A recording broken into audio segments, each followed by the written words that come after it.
I really think and hope that Valley Vision is one of those entities that has the capabilities to bring people together around a variety of issues that helps us all be better together. I also think collaboration in practice is actually a very not flashy thing to do, not sexy thing to do, right? A lot of it is relationship building, it's trust building, it's sometimes going really slow when you'd like to go a little bit faster. It takes a lot of relatively mundane work to help people have a common platform on which they can not only trust each other, but have the right resources together to be able to take action in appropriate ways.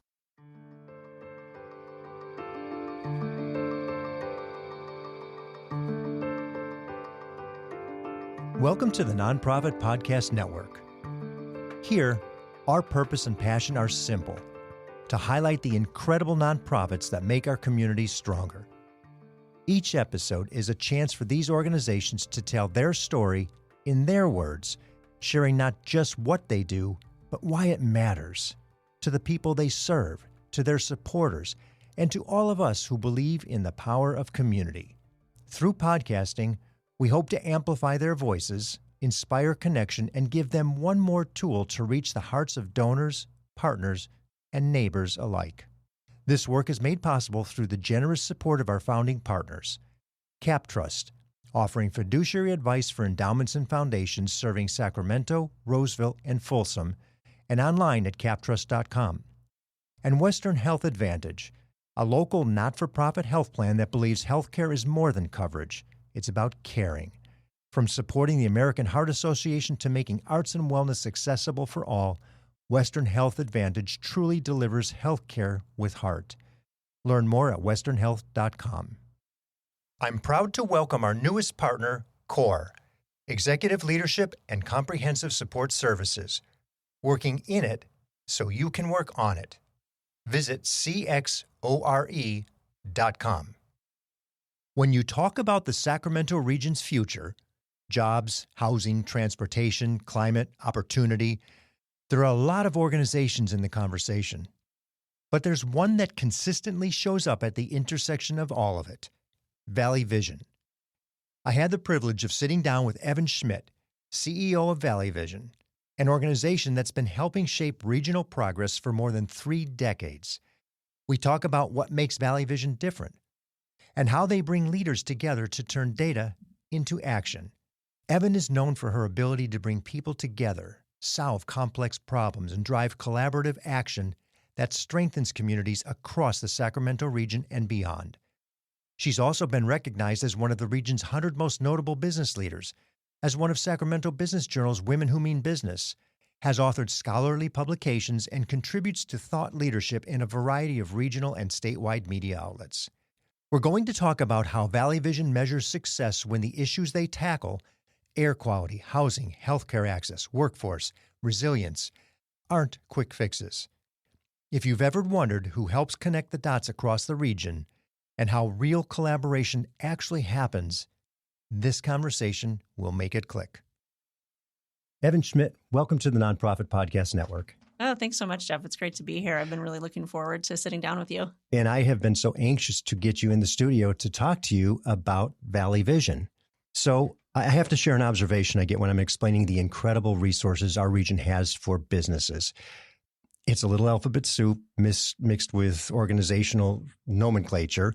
And we've got GSEC, Greater Sacramento Economic Council. We've got SACOG, or the Sacramento Area Council of Governments.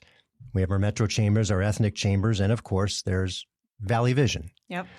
At least you're at the bottom of it so that I don't have to say, where are they? I can't find them. The VV will put you easily and we're visible. Not really an acronym, so we're the least we're the least available for the acronym. Yeah.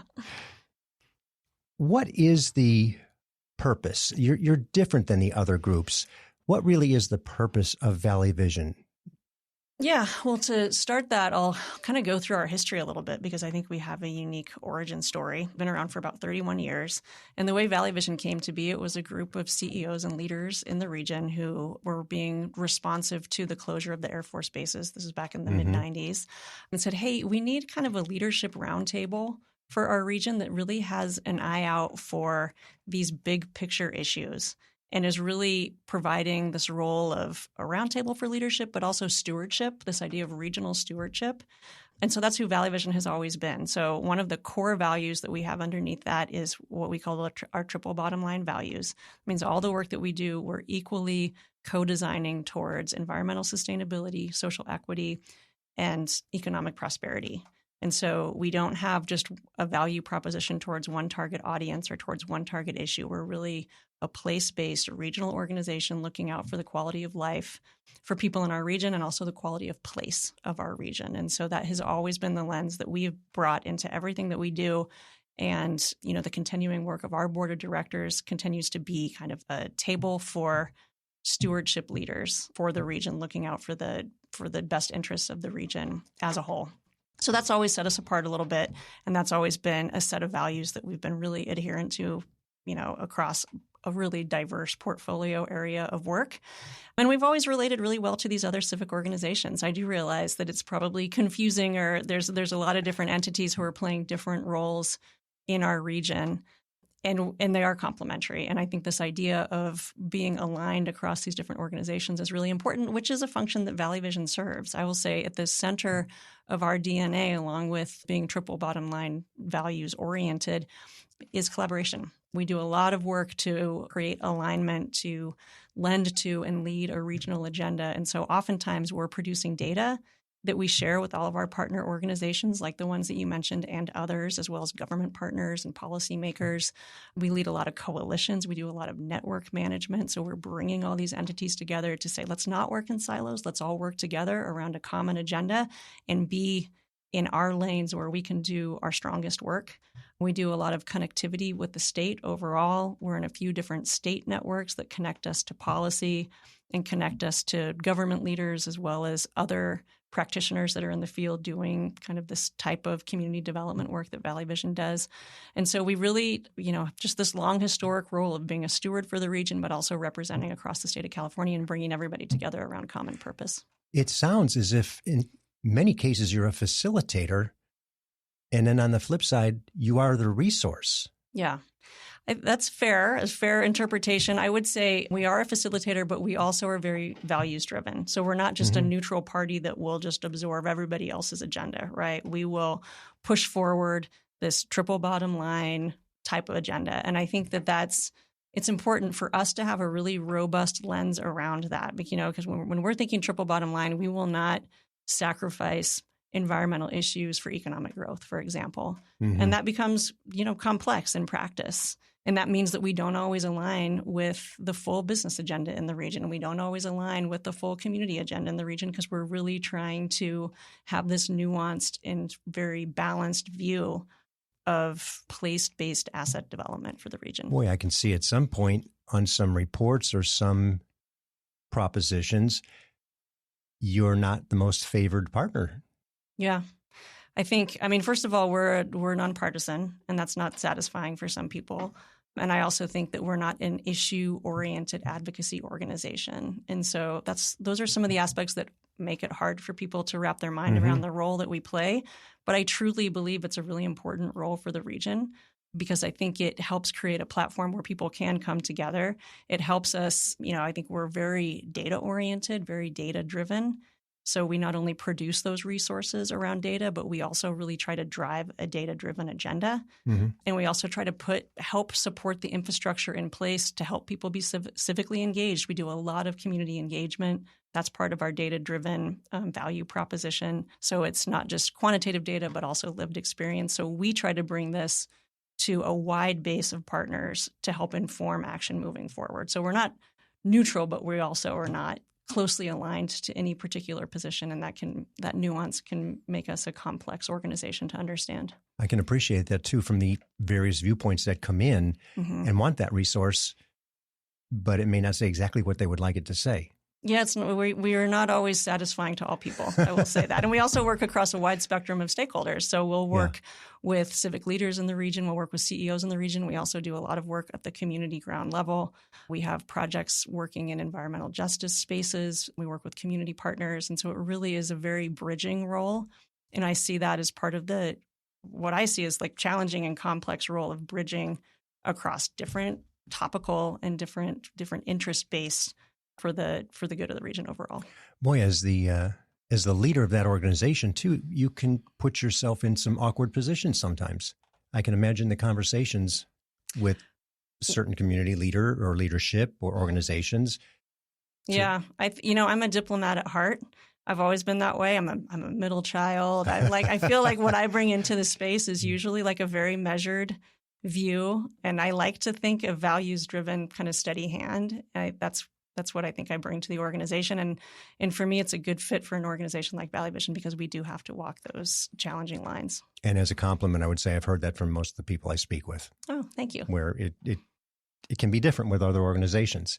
The projects that you do, the projects that you take on, do they originate more often inside out or outside in? Is it somebody coming to you and say, we need to, or is it the organization itself saying, we need to? I'd say from the business perspective of it, it's usually people coming to us saying, we need you to. So we do a lot of contract work, but we have first of all, we have to be mission aligned, and we really look to leverage first to co-design contract work that we're doing, and then leverage our overall mission and purpose in the region. So people might come to us to do work, but we wouldn't do something that's not consistent with our core set of strengths and our core values and mission. But a lot of our work is working with partners on collaborative projects. And then there's a fair amount of work that we've been carrying for a long time that kind of is just part of our. Maybe it started with somebody else, but then it kind of really became part of our thing. And I would name, something like the Cleaner Air Partnership that we've been managing for 15 plus years. We're the workforce intermediary in the region. So that means we work with our workforce boards, we work with community college and universities as well as industry to help inform talent pipelines and make sure that our training and education providers are responsive to industry needs. So these are things that they are contracts for us, but they're also really consistent with our core strength set and our core set of values.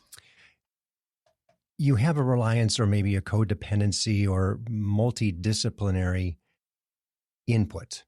I mean, you need it from a variety of sources. You've mentioned collaboration a couple of times already, and we haven't even gotten to the question of it. But it'll be a little bit different when we discuss it in that sense. What does it look like for you in a collaborative effort? As you work with collaborators, who could they be? And from just the surface discussion, it seems like many. Absolutely. Hundreds. We have hundreds of partners at any one time that we're working with. And it depends a lot around the scope of work that we're doing. And just to give you a sense, we do work on a really broad set of issues because we're place-based, because we have that broad triple bottom line value set. So we work in broadband and digital equity. We work in both workforce development, which I just described a little bit. We do economic development work. We work in climate resilience. We work in food and ag systems, and we work in kind of healthy communities types of initiatives. And so really broad set of topical areas, and collaboration can look different according to what topic area we're working within. But I would say overall, we work with government partners, we work with industry, we work with a lot of community-based organizations, educational systems. We really work across the gamut of partnerships. And this idea of what does collaboration look like for us? I mean, I think we really aspire to be best in the region when it comes to collaboration practices. And so for me, that really looks like, how are we sharing data? How are we sharing accountability? How are we helping people stay in their lanes and helping support through technical assistance and other things, others to be successful? And I really think and hope that Valley Vision is one of those entities that has the capabilities to bring people together around a variety of issues that helps us all be better together. I also think collaboration in practice is actually a very not flashy thing to do, not sexy thing to do, right? A lot of it is relationship building, it's trust building, it's sometimes going really slow when you'd like to go a little bit faster. It's it takes a lot of relatively mundane work to do that, to help people have a common platform on which they can not only trust each other, but have the right resources together to be able to take action in appropriate ways. I love hearing a research organization, though, say, love to go a little faster. Yeah. Because sometimes it's so slow and so drawn out. And if the impetus is there to move it forward, the likelihood is it'll happen sooner than later. Yeah. And we are collaboration oriented, but we're also outcomes oriented. So we are very mindful of the urgency of issues. And so it's not an academic exercise. You know, our research isn't an academic exercise. It always has to be, we actually always say actionable research, because if we're doing research, it should be to address a specific problem with this or a specific issue with a specific expected outcome that we can move towards. Well, you just led perfectly into the next question, which is, how do you gauge success? How do you gauge the impact that you're having in the communities, and maybe give it as an example of something? Yeah. Well, we are metrics driven. And so across every project that we have, one of the first questions we ask of our staff is, what change are you trying to make in the world, and how will you know if you've made it? And so that's really specific to all of our different programs. You recently did a Livability Summit. Maybe that's a great example to demonstrate the impact of something that you provide. And this is done every couple of years, if I'm not mistaken, correct? Yes, that is correct. And I was going to give a couple of examples of impact data that we've tracked over the last few years. Perfect. One thing I would note, I mentioned already the Cleaner Air Partnership, which has been operating for 30 plus years, and we've been involved for the last 20 or so. But just a couple months ago, we were celebrating the attainment of the 2008 ozone standard that has been met as part of our region. So that means that our region has always struggled with air quality issues, mostly because of our geography, that we're downwind from the Bay Area. That's an issue. But we also struggle with vehicle miles traveled, emission, and other things in the region. So that's been a coalition that we've been working on for many years to try to move that number. So it was great to see that actually happen. And that's an example of long-term success metrics. That's one thing that I think can be challenging about measuring our success, is that we're not just looking for milestones of we brought together 50 people or whatever. It's more like how are we in a long-term way changing systems? And that takes a long time to measure. But we definitely are mindful of both. Like, what are some of the short-term milestones that we can gauge as we go, but then also really looking for those big picture kind of system changes that we maybe has been working towards for a long time. Well, and air quality, food, water, these are big issues. They've always been big issues, and you're not going to see a result in a short period of time. They just take a long time to get results, depending on what it is that you're trying to accomplish on top of it. Could be longer, could be a little bit shorter, but still. And now we look at some of the things that you are deeply embedded in, with food and water and air quality. They're monumental. Yeah. They're just monumental in terms of their impact on the community, and to say that we went from point A to point B over some period of time. And if I'm not mistaken, when we were talking a little bit earlier, you have roughly 30 projects going at this point in time? Yeah, we typically have 25 to 30 projects going at any one time, which keeps our staff really busy. Well, and I can only imagine that's a lot of balls in the air. Yeah. And it's a lot of different people that you're dealing with at any given point in time as well, because each project has its multitude of influencers. Yeah. Yeah. How does the staff and the team and you manage all that activity? Well, I love it, I have to say. I'm somebody who really likes to be working on different things at different times and have a lot of variability in my day. And so sometimes I can end a work day and feel so privileged, like, man, I got to talk about broadband and try to solve problems around that in the morning. And then we got to talk about food access and like, what are the issues and what can we do about that? And then we were into economic development, like such different topics, different groups of really talented, smart people, and really everyone working to make the region a better place. So I feel really privileged to be in a position where I can be in those rooms and be like problem solving around all these challenging things. I would say for our staff as a whole, it's definitely a challenge. We do a lot to try to create connectivity just across our staff, because we are at risk of siloing ourselves, right? Sure. If we have staff that are really just focused on economic development, sometimes it's hard to get them connected with our disaster preparedness staff. So we do a lot of design inside the organization. We even just did, at our last staff retreat, we did speed dating of talking about your projects and like some of your main topics that you're working on, because we just felt like we need to create these points of exposure for our staff of just a multitude of topics that we're all working on day to day. I can only imagine the end result of the conversations after all that took place. Like, really, I had no idea, and you really are. Maybe we should talk about. Yeah. I can just see a lot coming out of that. Yeah. And I remember one of our first CEOs for Valley Vision, Susan Fraser, she had this framework of maximizing collisions. That's what collaboration is. And so we think about that with staff of maximizing our collisions of ideas so that we can cross-fertilize for each other's work. We'll return to this incredible discussion of the future of our region with Evan Schmidt of Valley Vision right after we hear from the people helping us get these stories heard. We are really excited to be part of the family and contribute to the work that you all are doing. CORE provides fractional and interim executive services, along with comprehensive back office solutions that go into our client sites and do the work to give them the capacity they need in order to move through transitions, whether that's planned or unplanned. Or companies also work with our accounting and finance, back office solutions, human resources, technology, and administration. The reason why our back office solutions add value is because we save them time and money, anywhere from 20 to 30% of what they would spend on that back office solution. We work in it so they can actually work on it.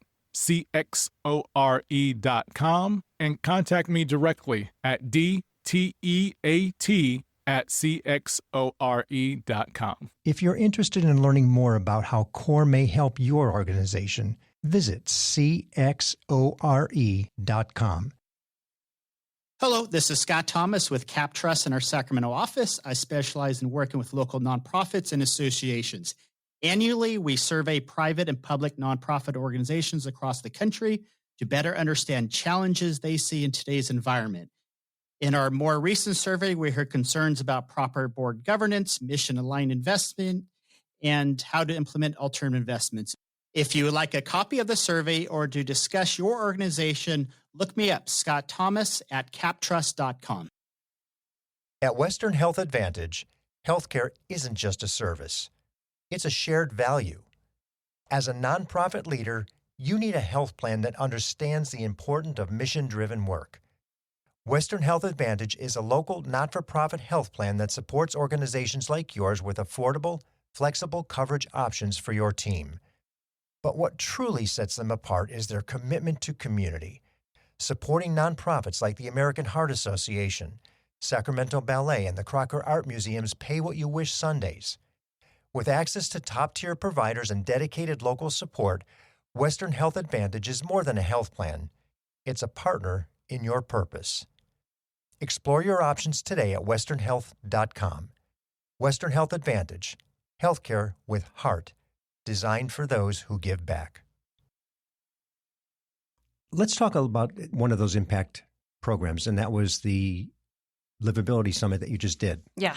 With tangible results and some really important projections that will have the link posted on the show notes so people can get to it. Tell me a little bit about that. Yes. Well, so we just earlier this month, or October, we did our third Livability Summit that we've done from the last 4 years. And the idea behind the summit, which is the event, is creating a collaboration conference for our region. Mm-hmm. So really leaning into how are we helping share data and information about the key issues of our region, and then creating space for people in our region and in our communities to talk with each other, to hear more content, hear different speakers, have kind of a deep networking and discussion experience around the issues of our region. And so one of the resources that we bring into that space is the Livability Poll. This is actually one of our independent initiatives that we lead from just as an organization. It's a public opinion poll. We partner with Sac State Institute for Social Research to conduct it. Back to your collaboration. Yeah, exactly. We've been doing it since 2017. And we poll at least twice a year on kind of pressing issues of the region. So we'll choose different topics from poll to poll. Mm-hmm. One that we do every year is a livability poll, and it's our broad-based quality of life poll, really just looking at what are people's experiences in the region, in their communities or neighborhoods, and what do they think of as kind of the biggest issues that are either creating opportunities or impediments to high quality of life. So that poll has just been released at the same time as the summit. And if you'd like, I could share some of the high-level data and some of the things that came out of that. I think people would appreciate that. Yeah, one of the questions that we ask is just that, like, in your view, what are the top 3 most pressing issues? And they have a whole list of things to choose from, or they can write something in. And we've gotten pretty consistent results around that. I don't think there'll be a big surprise to you or any of the listeners. They're attainable housing. So making sure that there's housing that is affordable and accessible and attainable for people in the region, livable wages. So and we ask a lot of questions about people's economic security and how that's feeling for people. And then this year, one of the top 3 issues was access to healthcare. In the past, it's been high quality education, so that's a little bit of a change from years past. But those are our top 3 issues, and we really structure the Livability Summit, the event, around deep dives into those issues because we want to be really data driven. That's what people are experiencing, and that's what people want to dive into more. And so that's what we spent the day doing. And I also note in our Livability Summit, we're co-hosted this year with SACOG, part of the Alphabet Soup. Okay. Really close partners, and that's the Sacramento Area Council of Government, who is launching their 25-year blueprint. So that's really looking at the future of our region around transportation and land use. And so it was a great partnership because we were able to bring the data and talk about where are people at right now, forecast some of these big issues, and then also bring in this visioning for the future about where are we going to be in 25 years? What does our region look like at that time? And so some of the issues, and I'll just use attainable housing as an example. In the poll, we asked questions about, do you think that housing development should slow down or speed up in our region? And that's actually a question we've been asking every year, I think, since 2017. And it is always 50-50. Exactly. I was just going to say, I bet it's right down the middle. Right down the middle to the person. I think there was one person who was one person more in speed up than there was in slow down. But that was actually a change from last year when we did this, when it was still pretty much 50-50, but anchoring more towards slow down. So I think that's interesting. And then just to, an example from the poll, we also do analysis by population groups. And so if you look at renters versus homeowners, for example, that changes a lot. And renters are much more likely to say speed up housing growth than homeowners are. Provides access for them. Yeah, exactly.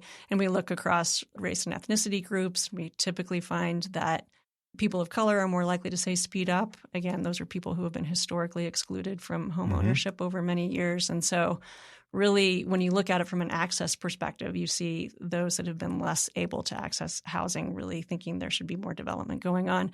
And then we asked, do you think housing should be developed in your community and outside of or in other existing communities or a new development?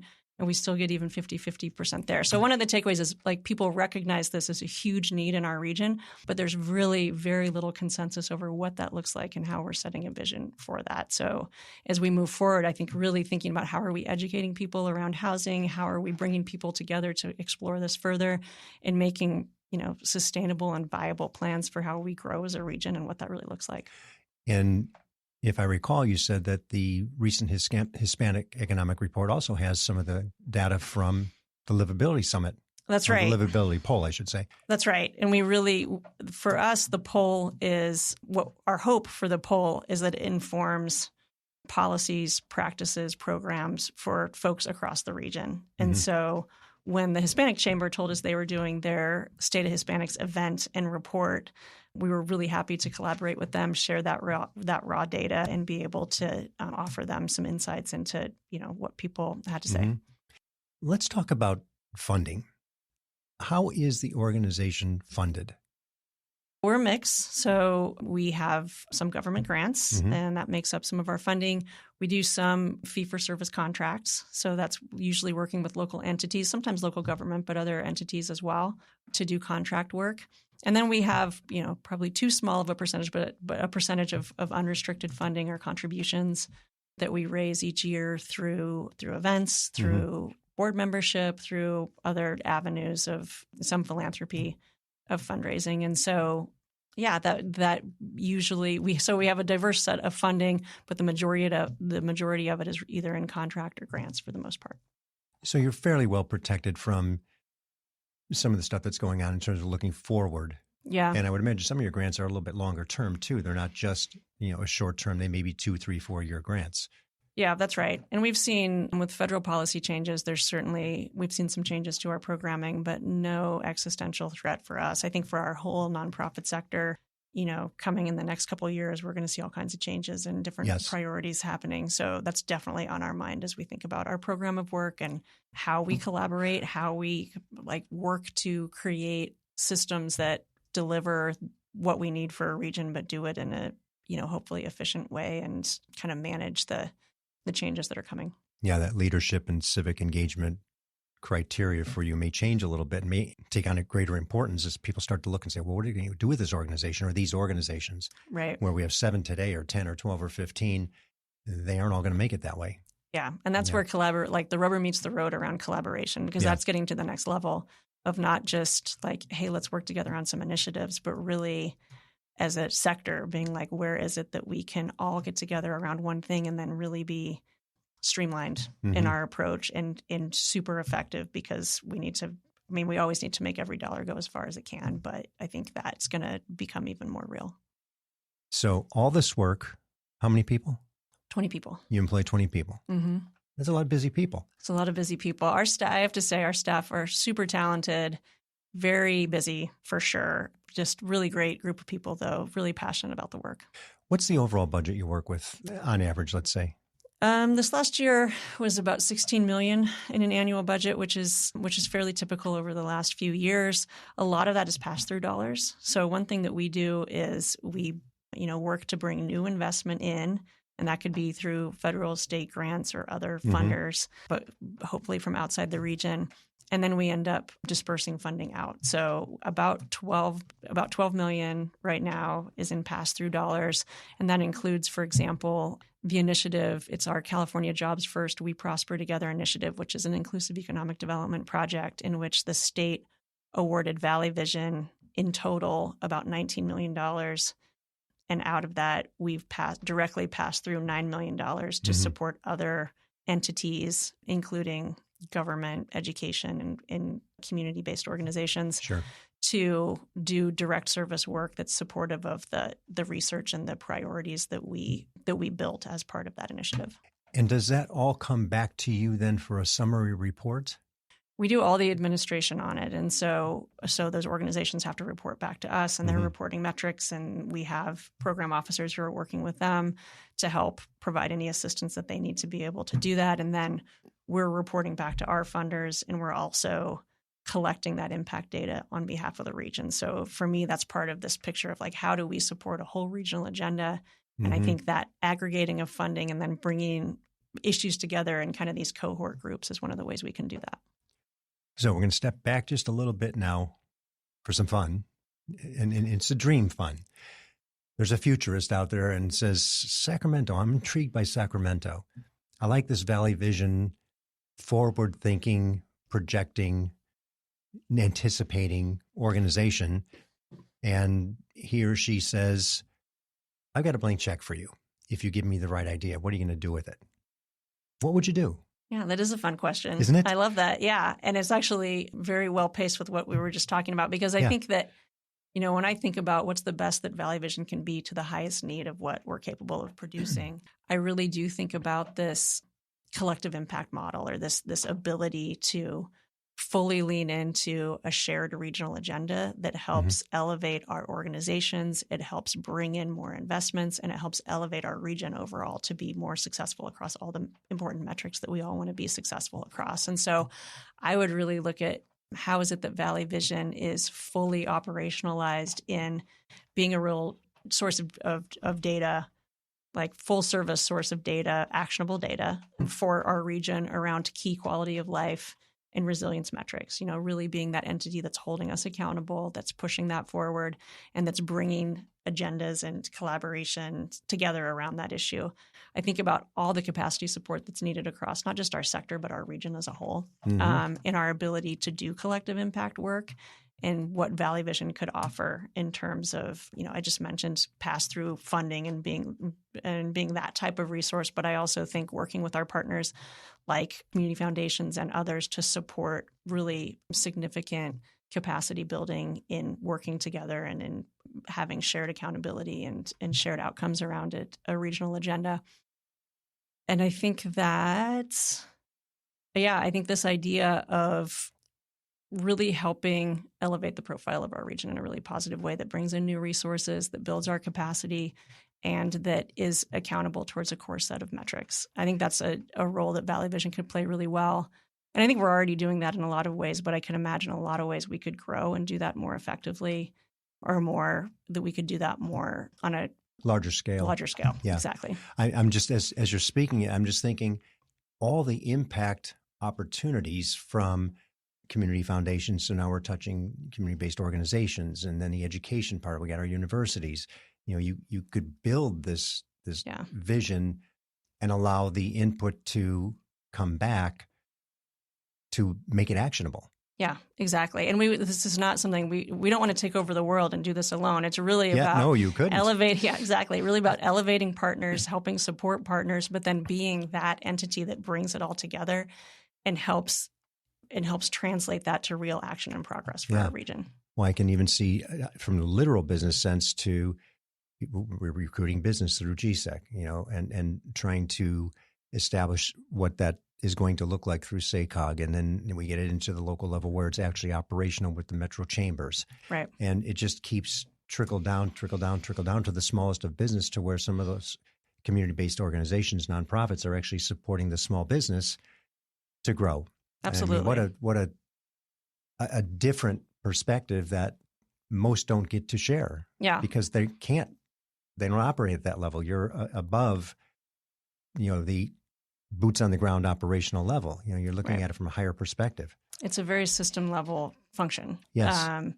And I also think that, we do a lot of community engagement and co-designing with community. So being able to bring not just quantitative data, but bring that element in with regular community engagement and mechanisms to bring community into these larger agendas. They're often not included, and being able to elevate that voice, but also integrate it with business interests and and other aspects of our community. I think that's something Valley Vision can really do. Yeah, especially when you're talking about quality of life. It's such a broad scope, such a broad swath of perspective from whoever's quality of life means something different to you than it does to me, than it does to everybody that's listening. Yeah. And when you're talking about that, I think they're starting to understand what the expectation is that Valley Vision has. Yeah. Because it's, even for me, it's becoming more and more clear as we're talking here. Oh, you can impact this. You can impact this. Coming back off of the big vision, what's the greatest need? Well, I think what's holding us back from being that entity is, and I hate to say this as a nonprofit, this is what everybody says, right? It's like not everybody, surprisingly, if you're going to say budget. Yeah. Well, it's to some degree, it's investment. Yeah. And I think part of that is we do get pulled by contract work to some degree. And so that'll help. That allows us to take on different pieces of an agenda. But this idea of, whether you call it a hub or an intermediary or that collective impact agent, that's just a challenging role to fund because it is very systems level. Mm-hmm. I think it's incredibly necessary. And in the places where we play that role, I can see the results of having that entity that can translate across different groups, that can bring everyone together, that can share those data sets, that can do that project management, that can build capacity where needed. It makes a huge difference, but, it's not a direct service role, which makes it just a little more esoteric, more difficult to explain and more difficult to attract funding into. It's a bit tangential to the active part of it all, but I can see where here you're going on what is a grander scale, non-contracted piece of work, and then an attractive piece of contract work comes in. Now that takes people off of, the other piece. So now you're dealing with, because you only have a team of 20, right? Unlimited, keep adding them. That's right. So some of this stuff doesn't have to slow down, so we can keep going, big on the non-contracted work, right? But still fulfill what the expectations are for the contracted work. Yeah. No, exactly, and that's part of the capacity issue. Yeah, that's where you're always juggling it. Mm-hmm. Yep. Okay, that makes sense. Yeah. If we look at all the stuff that you've got going on, and I'm looking at it just going, my goodness, the people that she's got to deal with, having known or know some of them, there's a lot of juggling going on all the time in terms of what you do. What do you do to relax? Yeah. How does Evan Schmidt take a break from the future of Sacramento weighing on her shoulders heavily? Oh, well, Well, just a little bit about me. I'm married. I have 2 teenage kids. There you go, right there. Yeah. I've lived in Davis for the last 24 years. That's what brought me to the region, was to go to graduate school. Uh-huh. And, my husband and I met prior to that in Colorado, both of us doing outdoor education, like teaching outdoor education. So we're both very outdoorsy. We do hiking and camping and all that kind of stuff. We have 2 dogs, 2 large dogs. So I like doing, I'm pretty community oriented, whether at work or at home. We've had years of doing shared potlucks on Friday nights with our neighborhood friends and family friends. So I like creating those kind of opportunities and participating in that. I will say that, if you have any tips on how to balance all these things, I feel like I'm in that moment of life with like teenage kids and a high responsibility job and just a lot going on that I'm like, what are my hobbies? What do I like to do? Right. Yeah. So maybe I'll get back to you on that. But when you become an empty nester, it changes a little bit, yeah. But then you just absorb more of what you enjoy doing. And Yeah. for some people, if work is what you enjoy, that is balance. Yeah. It's hard to gauge what it is. It's a third of this, a third of this. No. It's whatever works for you. Well, I definitely enjoy my job a lot. And so that helps. And if you'll indulge me to tell just a short story about that. Please. I went to graduate school at UC Davis in the community development master's program. And part of that program, they'd have like lunch and learns with practitioners coming in. And so it was then that I first learned about Valley Vision. The staff person came in to talk about something. And I was just like light bulb. I was like, oh, that's exactly what I want to do. And so I always like kept that in my head as I was like finishing grad school and, maybe taking a little bit of a meandering path as I was having babies and things like that. But, eventually I got back to Valley Vision because I was like, that is exactly what I want to do. And so I've been at Valley Vision now for 11 years. I've been the CEO for 5 years, but it's been just a really great home for me for work. And it really speaks to just exactly the kind of change that I want to make in the world, the type of person I am and the type of things I want to do. I think that's a wonderful little story too. Either it's serendipitous that somebody came and spoke, or is it coincidental? Yeah. and here you are, 24 years later running the organization. Yeah. If there was a place to be for you, there it was. Yeah. Yeah, exactly. Yeah, that's fantastic. I did not know that. Yeah. How about parting thoughts? Anything that you'd like to leave with the audience before we close? Well, I'd love people to learn more about us. I think that I love the opportunity to be here and talk more about what Valley Vision does and hopefully help folks understand more about our organization. But I would love for people to, get on our website, check out our newsletter, check out some of our resources, like our most recent Livability Poll is up on our banner right now on our website. Really easy to find. And that's simple to download.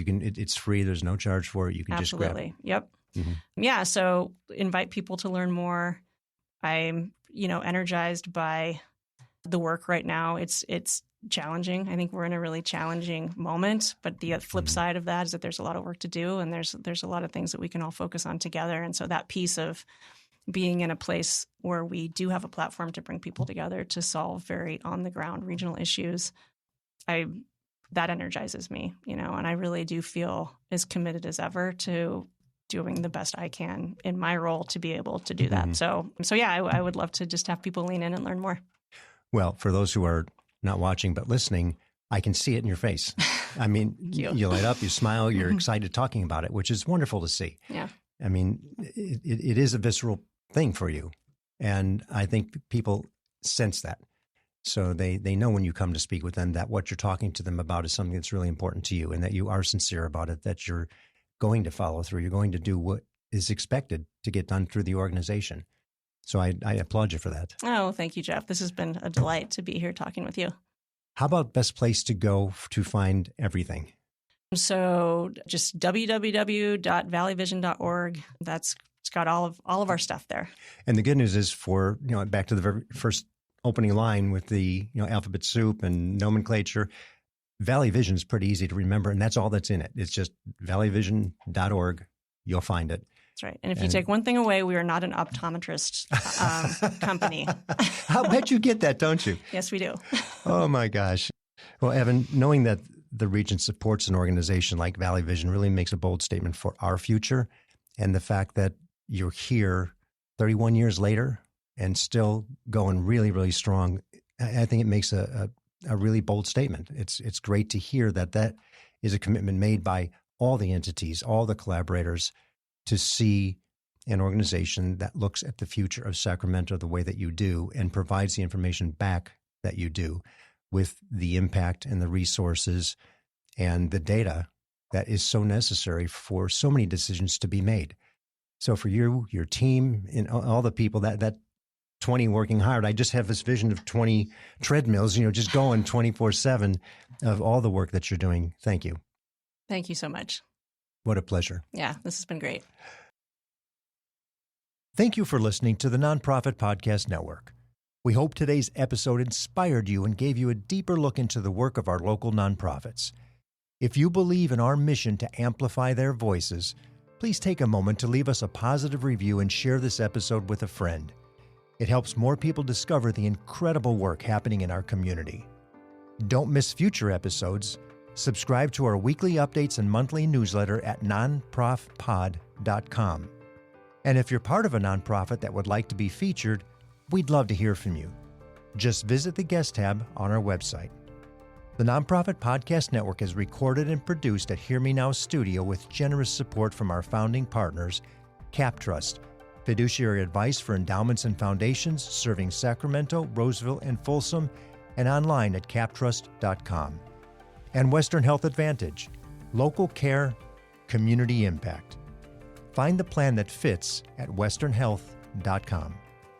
And to our newest partner, CORE, interim and fractional executive leadership, comprehensive back office support services.